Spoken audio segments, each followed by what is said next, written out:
Olá pessoal, seja bem-vindo ao canal Já Imaginaste, um lugar onde a imaginação é por sua conta. Hoje vamos trazer para vocês um documentário sobre a maçonaria. Este documentário entrevistou membros da ordem maçônica para que possamos entender melhor sobre esse tema, descobrir suas particularidades e segredos. Vamos lá, agora te convido a assistir um estudo de alta qualidade sobre a maçonaria. E não se esqueça, aqui a imaginação é por sua conta.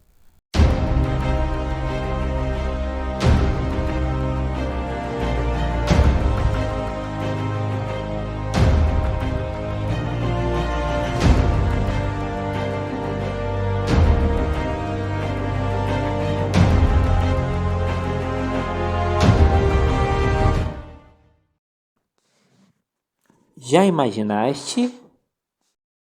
Por todo o mundo civilizado, principalmente o mundo ocidental, há uma diversidade de limites. Vemos diversidade nos aspectos sociais, econômicos, culturais e étnicos. Mas escondido abaixo da superfície, longe dos olhos do observador casual e do meramente curioso, existe outra sociedade separada. Uma sociedade de segredos ditando seu próprio código. É o enorme mundo invisível da maçonaria. Eu sou o Mike Mendel. Pelos próximos minutos estaremos examinando crenças, ensinamentos e práticas da maçonaria. Estaremos falando com ex-maçons e analisando literatura maçônica real, para tentar adquirir uma visão objetiva desta ordem fraternal secreta. Esse estudo permite uma reflexão racional. O material examinado está em uso atual, e nosso ideal é levar à compreensão do que realmente a maçonaria é. A maçonaria se autodefine como um sistema de moralidade. A base da maçonaria, por onde todos os maçons têm que passar, é a Loja Azul. A Loja Azul inicia os 3 primeiros graus ou níveis da maçonaria. O aprendiz é o primeiro nível, o companheiro é o segundo nível e o mestre maçom é o terceiro nível. A maioria dos maçons nunca vão além do terceiro grau, porém, se alguém escolher ir além da Loja Azul, existem 2 caminhos que podem ser tomados. Um é o rito de York e outro é o rito escocês. A maioria dos maçons que decidem ir além da Loja Azul entram no rito escocês de maçonaria. O rito escocês tem 32 graus. O 32º pode conduzi-lo para o santuário, se assim ele escolher. O 33º grau que existe é altamente honorário. O autor Ian Taylor tem estudado as origens da maçonaria moderna. Para muitas pessoas, o próprio mundo da maçonaria invoca um senso de mistério, de sociedade secreta, mas de modo a descobrir o que eles realmente são, precisamos conhecer um pouco de história. Havia muitos pensadores humanistas em 1500 que viam a corrupção que havia na igreja daquela época. Eles concluíram que, para se verem livres daquela corrupção, teria que haver uma nova ordem mundial. Eles haviam lido A República de Pilatos, que em 1500 já era uma obra popular. E Pilatos era também um grande filósofo que viveu no 5º século antes de Cristo. E ele disse, se nós pudermos ter um grupo de homens sábios que fossem bem pagos para governar o povo, aí sim haveria corrupção. Um bom pensamento, um pensamento inocente. O nosso governo é corrupto, entretanto, ainda existem pessoas muito boas hoje em dia. Esse tema estava em pauta para os pensadores humanistas de 1500. Para fazer isso, eles precisavam antes descobrir a ordem mundial já existente. Essa ordem mundial estava baseada sobre o poder do reinado de Deus pelo rei e pela igreja. Mas para sugerir isso, seria uma heresia daqueles dias e eles teriam perdido suas cabeças literalmente. Então, eles tiveram que formar uma sociedade secreta. Agora, o maçom da época, esses eram do artesanato maçônico. Foram os homens que realmente construíram as catedrais daqueles dias. Eram homens hábeis e isso foi uma das primeiras formas de união dos trabalhadores. Eles queriam manter para si seus segredos e suas habilidades. Haviam boas razões para isso, e então os pensadores humanistas se infiltraram dentro das lojas de artesanato maçônico, e então eles se tornaram os maçons especulativos. Eles eram chamados especulativos pelos maçons artesanais, porque eles não saberiam diferenciar um esquadro de um compasso. Eles eram apenas os humanistas, os idealistas, os acadêmicos. Então existem dentro das lojas maçônicas 2 tipos de maçons. O maçom artesanal, que é o maçom genuíno, que cortava pedra e etc, etc. E também tem o maçom especulativo, e é este o pensador humanista. Este é aquele que pretende reconstruir a nova ordem mundial. O autor e conferencista Ron Carlson dedicou 3 anos estudando profundamente o tema maçonaria. A maçonaria moderna realmente começou no ano de 1717, na Inglaterra. A loja foi formada e muitas dessas coisas foram desenvolvidas depois de 1717, na Inglaterra. Então veio para a América e Canadá, quando as pessoas migravam para a América do Norte durante aqueles anos. E está vastamente estabelecida aqui na América do Norte. Está estimado que próximo a 5 milhões de homens estão envolvidos na maçonaria aqui na América do Norte. Talvez 1 milhão no santuário. O que é maçonaria aos olhos do maçom? O que o maçom acha que é? Bom, nós vemos que a maioria dos maçons entram para a maçonaria visando-a simplesmente como uma organização fraternal, como escoteiros avançados, porque o pai ou o avô faziam parte da maçonaria. E eles se envolvem inocentemente, sem se darem conta de que é uma organização religiosa desenvolvida para específicos fins espirituais. Ao passar dos séculos, o homem tem desenvolvido uma variedade de crenças e tradições. Algumas dessas, como o cristianismo, o judaísmo e o islamismo, são monoteístas, ou seja, são baseados no conceito de um só Deus. Outras, como o hinduísmo, são politeístas, acreditando em muitos deuses e deusas.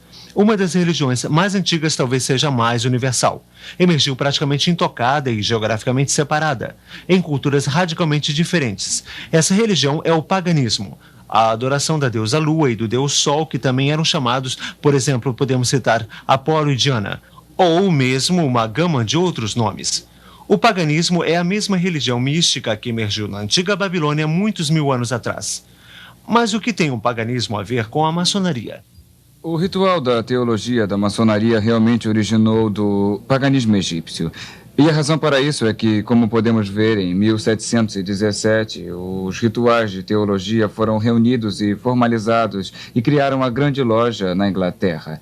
A razão era que já havia, naquela época, um grande número de lojas na Inglaterra e em toda a Europa. E naquele tempo todos tinham práticas um pouco diferentes. Essas práticas vieram das origens de maçom especulativo, que obviamente era o ecrucionismo. E seus membros acreditavam nas tradições egípcias e, como podemos ver, dentro da maçonaria encontramos Osíris, Adonis e Ísis, que são mencionados frequentemente. Então é claro que esses são os símbolos pagãos. Um dos rituais usados em algumas das lojas antes de 1717 e um pouco depois também era o ritual de iniciação com o sangue. Neste momento, o dedo mínimo era cortado e o sangue era derramado, e este era o novo membro fazendo uma aliança de sangue com a organização. O que acontece é que quando o maçom se une à loja, ele primeiro entra no que é chamado de loja azul. E a primeira coisa que ele é obrigado a passar é pela cerimônia de iniciação, chamada de nível de aprendiz. E nesta cerimônia de iniciação, parte da sua roupa será tirada e uma venda será colocada sobre seus olhos e uma corda em seu pescoço. E ele vai ser trazido para a porta da loja maçônica. Ali uma pessoa se aproxima dele e o conduz até lá dentro. E ali ele vai se achegar ao altar. E o mesmo maçom vai ficar atrás do altar e depois do altar fica um homem chamado Venerável Mestre. Hoje percebemos que quando um novo membro se junta à organização, ele se ajoelha com os olhos vendados e com o peito nu. O mestre da loja encosta uma espada de ponta afiada no peito esquerdo. E eles são inquiridos com os olhos vendados a fazer um juramento de sangue, para não revelar os segredos da maçonaria, ou eles perderiam sua vida. Todo maçom coloca seu dedão em sua garganta e faz o juramento de sangue, para não revelar os segredos da maçonaria, ou terá sua garganta cortada de orelha a orelha, seus intestinos rasgados serão dados aos animais. Esse juramento pagão de sangue os levam a jurar segredo para que eles não revelem os segredos que aprenderiam à medida que progredissem na loja maçônica. Agora, a maioria dos homens vão entrar no rito escocês e progredir até o 32º grau. E em cada um desses graus, eles irão adorar deuses diferentes, deuses egípcios, deuses da Pérsia, deuses gregos. E eles fazem uma série de rituais. Agora, muito disto é camuflado com símbolos e alegorias para que os maçons que os fazem não entendam inteiramente o que estão fazendo. Nos níveis da loja azul, o principiante é iniciado para a trindade egípcia de mistérios antigos do Egito. E a trindade egípcia é escondida do principiante. Ele não sabe tudo pelo qual ele está sendo iniciado, não lhe é mencionado. Mas se eles lessem seu livro que explica os símbolos e a alegoria, se torna muito óbvio em que eles estão envolvidos. Eles estão envolvidos em adoração idólatra e pagã. Muito dela está baseada na Cabala, que é o livro de ocultismo do Antigo Egito. Está baseado em paganismo egípcio e adoração da natureza. É realmente isso. Está baseada na adoração no poder regenerativo do macho e no poder regenerativo da fêmea. É o resultado. Qualquer historiador iria logo concordar que o paganismo era e é uma religião da natureza. Seus rituais eram intencionalmente desenvolvidos ao redor das fases da lua, bem como das estações do ano, etc. Rituais foram desenvolvidos para encorajar colheitas, procurando pela bênção do sol, aquele que dá o calor e é a contrabalança da lua, o tempo de paz para plantar e colher. Desta dualidade de adoração, sol e lua, luz e escuridão, ativo e passivo, macho e fêmea, o paganismo desenvolve direitos de fertilidade baseada sobre o ato sexual e, mais especificamente, órgãos reprodutores sexuais. Esta é uma das razões pelas quais o maçom, quando entra na loja, é obrigado a vestir um avental de pelica branco. O maçom usa esse avental de pelica branco como uma cobertura.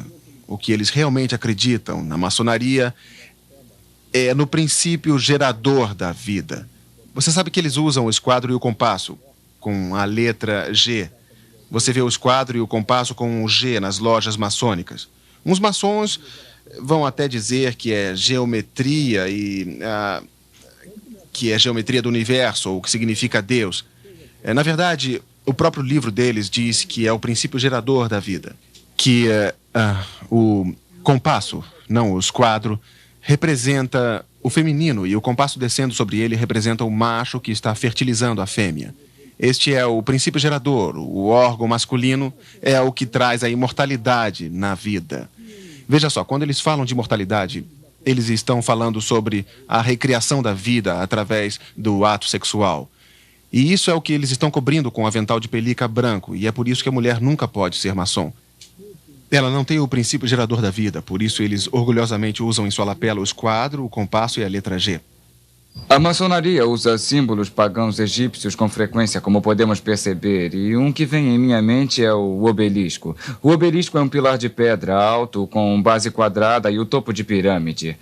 E isso era usado pelos egípcios como um símbolo de ressurreição.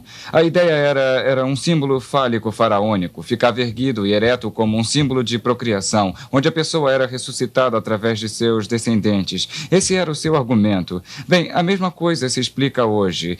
Por exemplo, onde há um maçom enterrado, com frequência há um obelisco usado para marcar o túmulo. O Sr. John A. Macdonald, primeiro-ministro do Canadá, e George Washington, o primeiro presidente dos Estados Unidos. Ambos tinham obeliscos em seus túmulos. Algumas vezes o obelisco tem o esquadro e o compasso para indicar com toda a firmeza de onde eles estão vindo. E é verdade mesmo?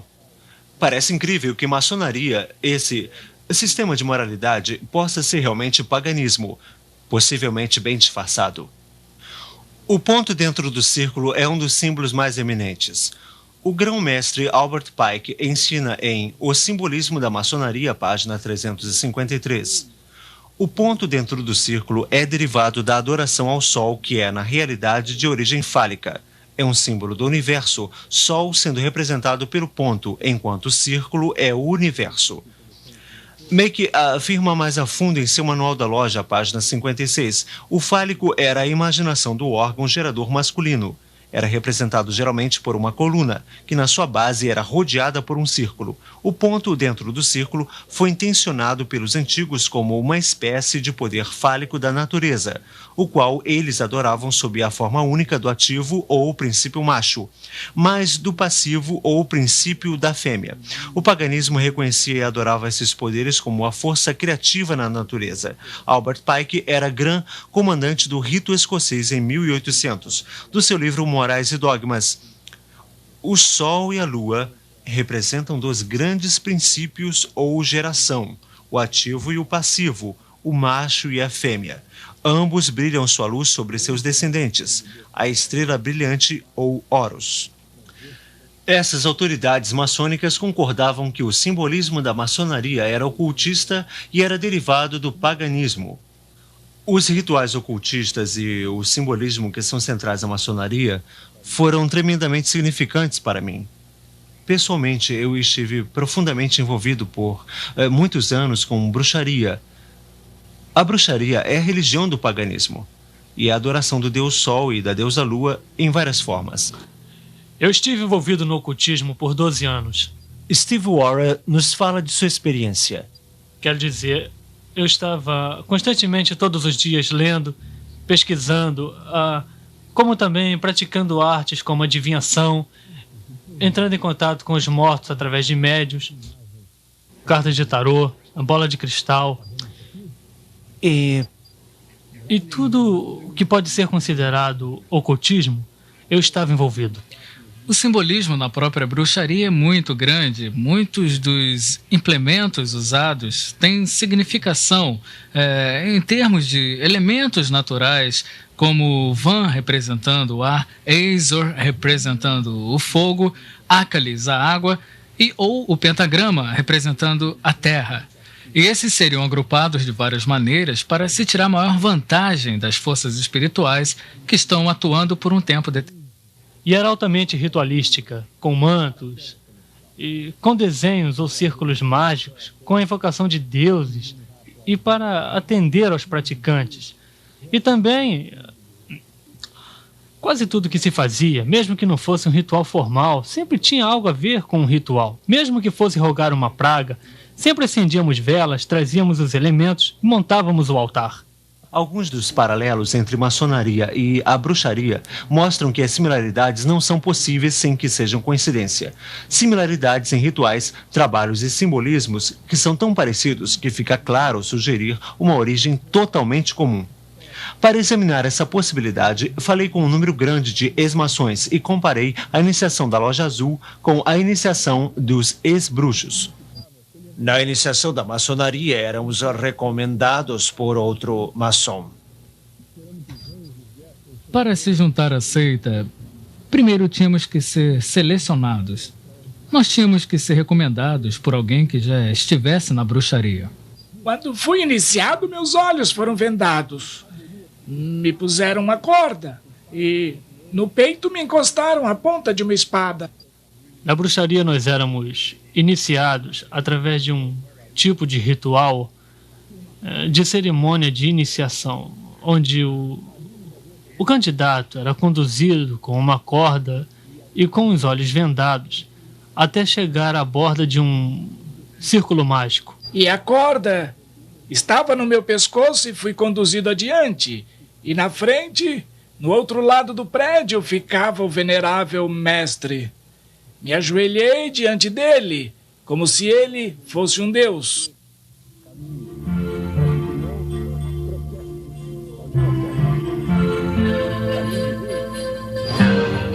Quando fui iniciado na loja, um tipo de faca foi posta em meu peito esquerdo. Fui avisado que se eu revelasse qualquer um dos segredos da maçonaria, eu seria punido. Quando você era apresentado ao sacerdote, uma espada era posta no seu peito, você fazia um juramento de sangue, prometendo ser fiel aos segredos da bruxaria. Quando você está na sala, a venda é tirada de você, e essa é a hora em que você diz que está vindo das trevas para a luz. Durante a cerimônia de iniciação, o iniciante é conduzido pelo sacerdote e é desafiado na beirada do círculo por alguém dizendo: "Quem está aí?" A resposta é: alguém do mundo das trevas. Nossas orações terminavam com "assim seja". Um dos outros aspectos e também características da bruxaria é que sempre ao final de qualquer feitiço ou ritual, onde o poder era liberado, pois era aqui que era liberado, falava-se então "assim seja". Fiquei muito intrigado ao saber que a bruxaria e a maçonaria tinham tanto em comum. No entanto, os seguidores da bruxaria dispensam um conceito bíblico de Lúcifer. A maçonaria vai tão longe que realmente chama Lúcifer de Deus. Nas palavras do soberano pontífice da maçonaria universal, Albert Pike. Sim, Lúcifer é Deus. Infelizmente, Adonai também é Deus. A verdadeira e pura religião filosófica é a crença em Lúcifer, o igualitário a Adonai. Mas Lúcifer, Deus de luz e Deus de bondade, está lutando pela humanidade contra Adonai, o Deus das trevas e da maldade. Ouça as palavras do maçom do 33º grau Manlip Hall. Quando o maçom descobrir que a chave do guerreiro é a correta aplicação do dínamo de força vivente, então ele aprenderá o mistério da sua arte. As forças agitadas de Lúcifer estão em suas mãos e antes que ele possa dar passos à frente e para cima, ele deve provar sua habilidade em aplicar essa energia. Dos literalmente milhões de maçons do mundo todo, quantos estão realmente conscientes do real significado dos símbolos maçônicos? A resposta é bem poucos. Como a maioria dos maçons nunca ultrapassam o 3º grau da loja azul, a classificação de mestre maçom, a maioria deles nunca descobrem no que estão envolvidos. E nunca vão descobrir o que é maçonaria, a não ser que tentem entrar nos níveis mais altos do rito escocês ou do rito de York. De fato, eles não são só ignorantes, são deliberadamente enganados por seus superiores na loja. Assim falou a própria autoridade Albert Pike. Os níveis azuis não são mais do que a parte de fora do templo. Parte dos símbolos são expostos ali para os iniciantes. É intencional que eles não os entendam, mas é intencional que eles pensem que os entenderam. Quando muitos maçons passam pelos primeiros 3 graus, tornam-se mestres maçons e param por aí, pensando que é somente uma organização fraternal. E eles não percebem que seus líderes têm conscientemente mentido e os enganado porque eles não querem que se entenda os verdadeiros ensinamentos da maçonaria. Eu comecei com boas intenções, achando que estava entrando numa fraternidade de fato muito interessada em ajudar pessoas.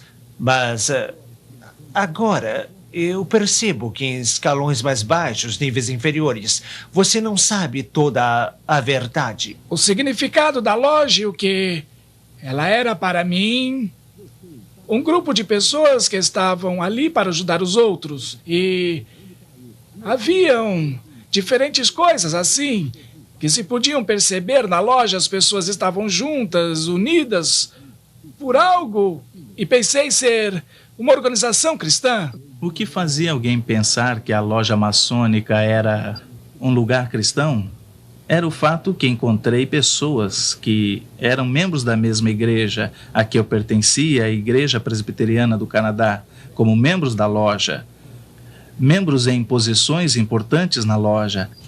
E acontecia que essas pessoas, dentro dos rituais, usavam citações das Escrituras. Então, isso me fez pensar que eu estava certo. Eles pensam que estão ingressando, na verdade, numa organização cristã. Isso porque, na verdade, os 3 graus da loja azul são validados no espelho cristão. Jesus Cristo é o centro da fé cristã. E, de fato, sem ele não há cristianismo. Isto é porque Jesus declarou ser Deus encarnado e, como tal, não pode ser separado de seus ensinamentos. Ele não ensinou um sistema de moralidade para levar alguém a Deus. Ao contrário, ele disse ser o caminho ao Pai. Na maçonaria, qual é o ensinamento oficial sobre o Messias? Ouça de novo o soberano pontífice do rito escocês, Albert Pike. Ela reverencia todos os grandes reformadores. Ela vê em Moisés o doador da lei dos judeus, em Confúcio, Zoroastro, Jesus de Nazaré e no árabe iconoclasta grandes mestres de moralidade e eminentes reformadores, e nada mais. Em outras palavras, Jesus foi reduzido a um grande reformador. Nem um pouco diferente de Confúcio ou Zoroastro, mas a Bíblia diz claramente em Atos capítulo 4: em nenhum outro há salvação, porque também debaixo do céu nenhum outro nome há dado entre os homens pelo qual devemos ser salvos. A essência do cristianismo é que o homem é incapaz de salvar a si mesmo. Por esta razão, Deus mandou seu único filho para fazer expiação por nós, morrendo em uma cruz. Isso é tão diferente da forma de ensinar de Manley Hall em seu livro Chaves Perdidas da Maçonaria. O verdadeiro maçom não é preso a uma crença. Ele percebe com iluminação divina de sua loja que, como maçom, sua religião deve ser universal. Cristo, Buda, Maomé, o nome significa pouco, porque ele reconhece somente a luz e não o condutor. Ele adora em todo santuário, se ajoelha diante de qualquer altar, seja num templo, mesquita ou pagoda, catedral, e percebe com seu verdadeiro entendimento a unidade de todas as verdades espirituais. Nenhum maçom pode ser limitado, pois sua loja é a expressão divina de toda a abrangência. Nenhum maçom pode ser limitado, pois a sua loja é a expressão de toda a abrangência. Uma afirmação interessante, já que na Bíblia Jesus Cristo diz: entrai pela porta estreita, porque larga é a porta, e espaçoso é o caminho que conduz à perdição, e muitos são os que entram por ela, e porque estreita é a porta, apertado o caminho que leva à vida, e poucos há que a encontrem.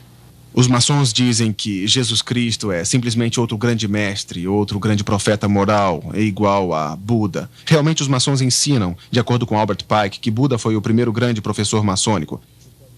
Então eles estão igualando Jesus a Buda, a Maomé e a líderes religiosos. Como qualquer outro líder religioso, ele não é Deus, ele não é o Salvador encarnado que veio para salvar o homem dos seus pecados, porque o maçom não precisa de um Salvador. Os maçons acham que eles podem salvar a si próprios através de boas obras. Na loja que eu pertencia, nós tivemos um muçulmano pedindo para ser membro.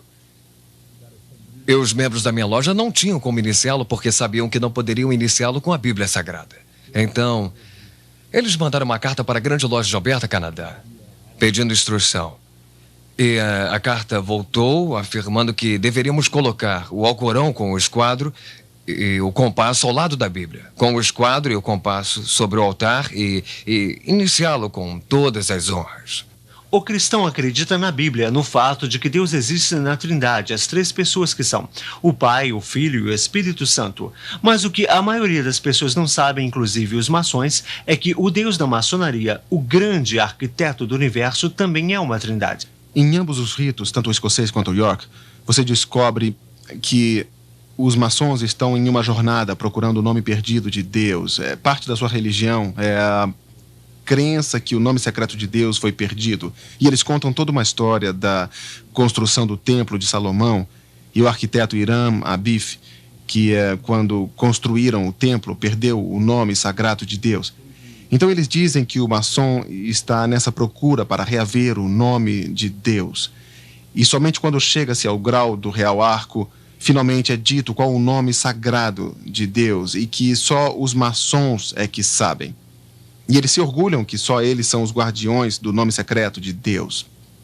E esse nome só pode ser sussurrado entre os maçons por 3 maçons de cada vez, cada um falando uma sílaba. O nome é Jabulon, que é a combinação de 3 palavras: Jeová, Baal e Osíris, o deus egípcio.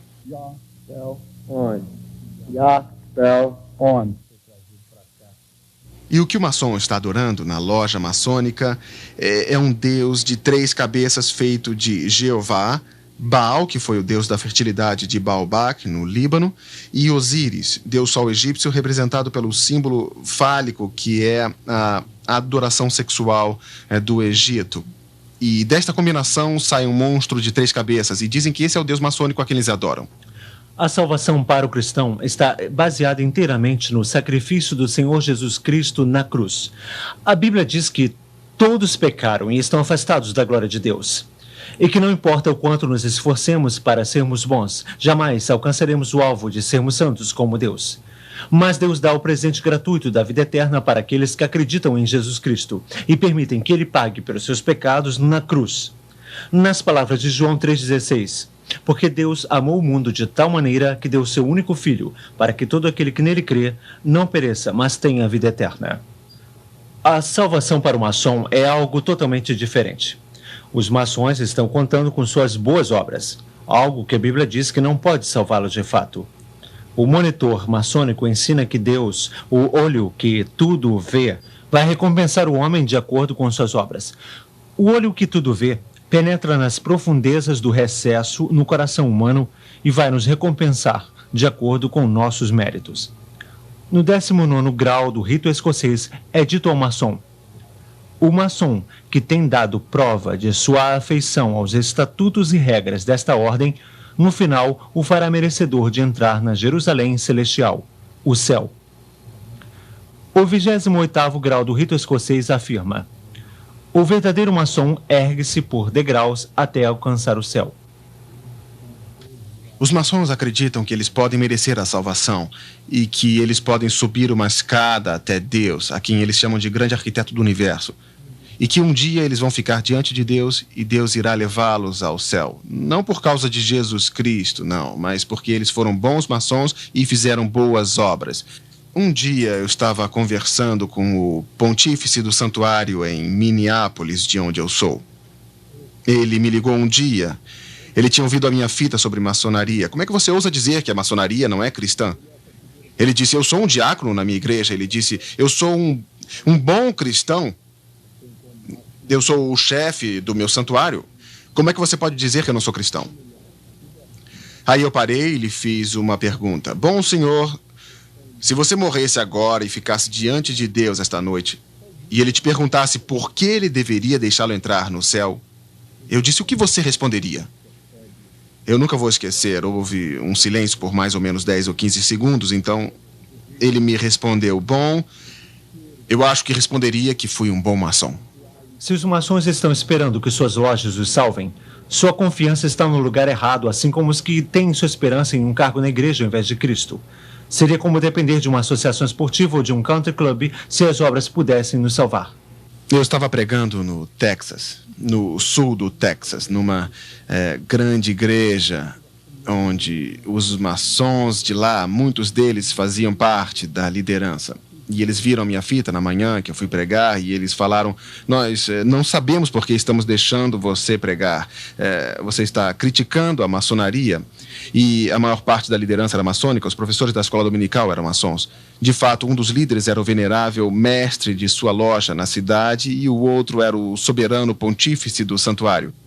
E eles vieram a mim depois do culto e eu disse, bom, vocês têm os livros, procurem em seus próprios livros dentro do contexto tudo o que eu falei. Eu dei a eles os capítulos, os números das páginas.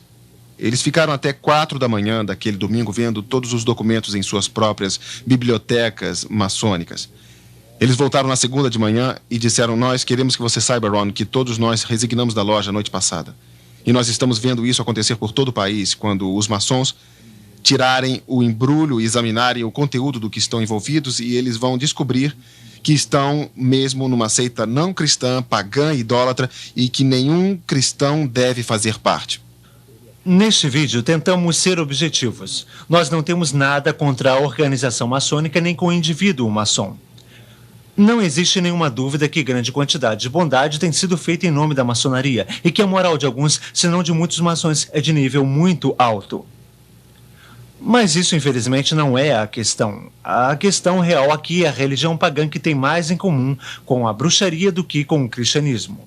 Chega a hora em que você diz que veio das trevas para a luz. O seu Deus não é o Deus da Bíblia. É o Deus Jabulon, um composto de Jeová, Baal, o Deus da fertilidade, Osíris, o Deus Sol egípcio de adoração fálica. Sua forma de salvação não é a cruz de Cristo, mas o sistema de moralidade e boas obras para alcançar a tão almejada loja celestial. E para o maçom, Jesus Cristo não é o sem pecados Filho de Deus, mas é rebaixado à posição de um simples reformador, que não é diferente de Buda, Confúcio ou Maomé. É aqui que levantamos a questão com a maçonaria. O mesmo Jesus que afirmou ser Deus em carne humana, afirmou ser o único caminho ao Pai. Também disse que não podemos servir a dois senhores. Se você é maçom, você tem que tomar decisão. Você não pode ser um cristão e permanecer na loja maçônica.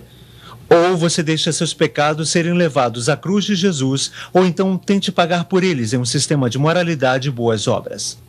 Há versículos na Bíblia que afirmam que devemos sair das trevas. E diz também que as trevas não têm contato com a luz. E também o livro de Provérbios afirma que existe um caminho que parece reto ao homem, mas conduz à morte. Então, o meu conselho para as pessoas é que se afastem de tudo isso.